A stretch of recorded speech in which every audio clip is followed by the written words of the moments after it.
late June of this year. And at this point, I have to say, Gregory, it turned into a shootout like Hollywood. President Bio wanted to win. He was challenged by a man named Camara. What happened? Well, it was certainly an interesting situation. Bio was becoming isolated, more and more isolated from the electorate, and was using the police and elements within the armed forces to extract money from the economy and from the electorate over the years. And there was no doubt that he would have been removed at this election. So going into the election, all the way up, he tried to get rid of his number one rival, who had in fact been a cabinet minister in his own government earlier. That's Dr. Samura Kamara, former foreign minister, among other things, of Sierra Leone. And he tried to assassinate Kamara on 3 or 4 occasions, the last being the day after the election and before the votes had been so-called counted. He wanted to make sure that Kamara wasn't around, even if the election was announced in his favor. Now, Bio had actually paid a lot of money to the election commissioner, a chap called Mohammed Kone, to make sure that whatever happened, the count would be in Bio's favor. And by the way, I know Bio, and I've met him on numerous occasions over the years. Even though this election commissioner, Mohammed Kone, had agreed to this and been paid large amounts of money, he was himself frightened by all of the violence going on, particularly even the day after the election. And he was in Bio's office, according to some very good contacts of mine who were there, and a gun was put at Kone's head and said, you must announce me as the winner immediately. Kone panicked, got out of the room, and got brief protection, if you like, from some of the foreign observer missions. The Brits, the Germans, the Irish, the EU, the Italians, and so on, were all there in large numbers monitoring the election, as were a number of other civilian groups like the Carter Institute and the like. However, Kone knew that he couldn't go back on his word to Bio because his corruption would have been brought into the public eye. So he did announce that Bio won the election, but did it in such a way that it was totally implausible. He gave no supporting documentation for the election, quite contrary to historical practices there and the like.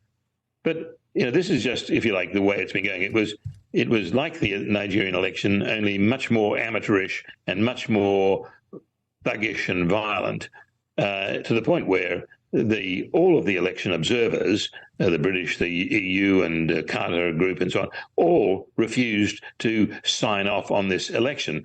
And my office in Freetown, Sierra Leone, was heavily engaged with this. We know Dr. Kamara, we know President Bio, so we were talking to all of them. But what we've noticed, and what I said in October 2021, I said, look, this is the end of democracy in Africa. We are going to increasingly see other forms of change of government. We're not going to see elections being the determinant, other than rigged ones, which are basically putting on a facade of legitimacy.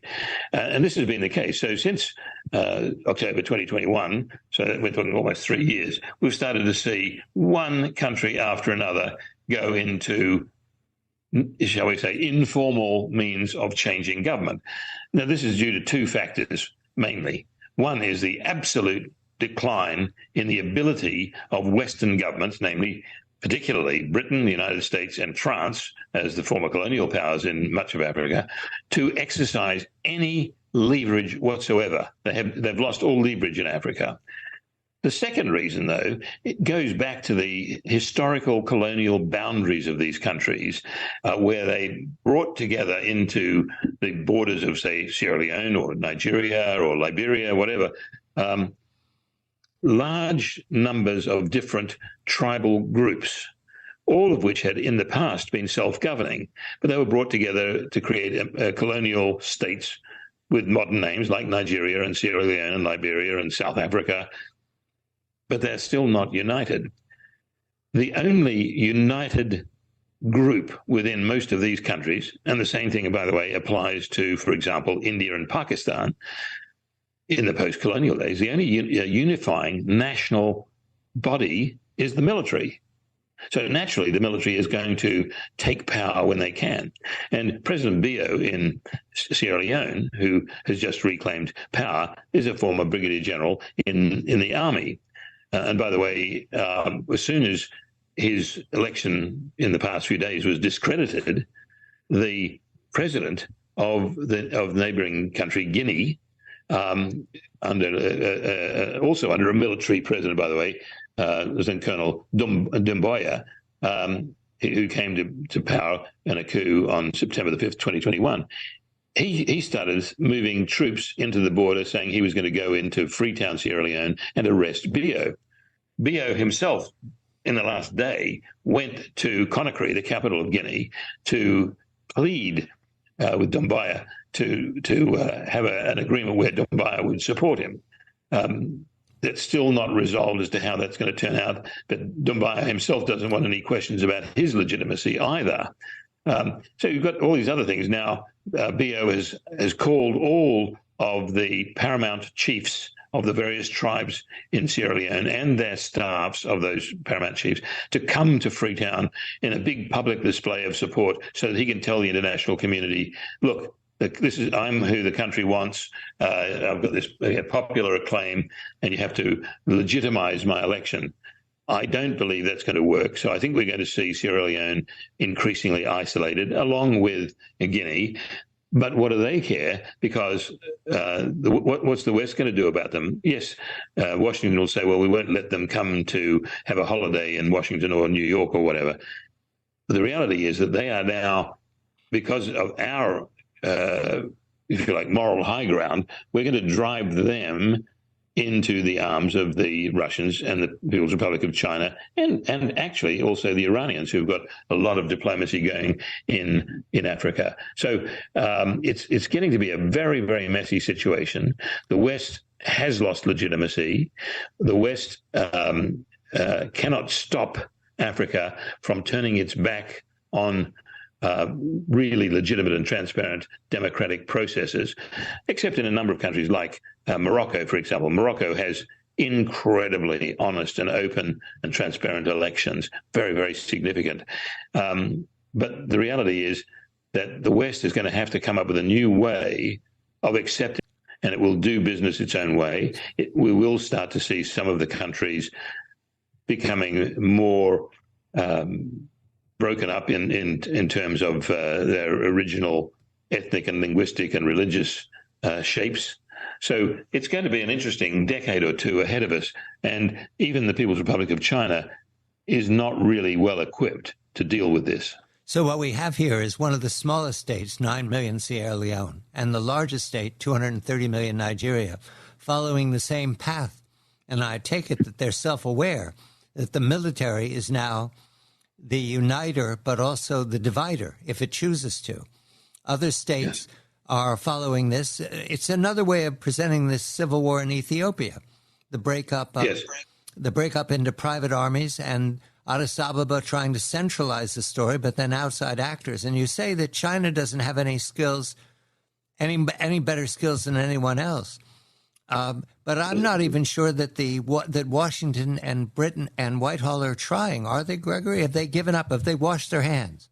No, they haven't washed their hands of it, actually. In fact, the British were very, very active in supporting the Sierra Leone government, including President Bio, and tried to help him. They offered training and arms and so on, and also medical teams to support them when they had the various epidemics breaking out in Sierra Leone. Brits have been very good at that. So has Beijing. Beijing built, for example, all of the army barracks for the Sierra Leone armed forces. What we saw today was that President Bio issued a petulant statement attacking the governments of Britain, Germany, Ireland, Italy, and the EU, and the United States over their refusal to recognize the legitimacy of his government. That's not going to help him, and it's certainly not going to help the West regain some control. But if anybody in Sierra Leone can make a difference, it's going to be the Brits. The question is, will they do that? I think they will, because Britain has so much invested in Leone, and they'll keep pressing there.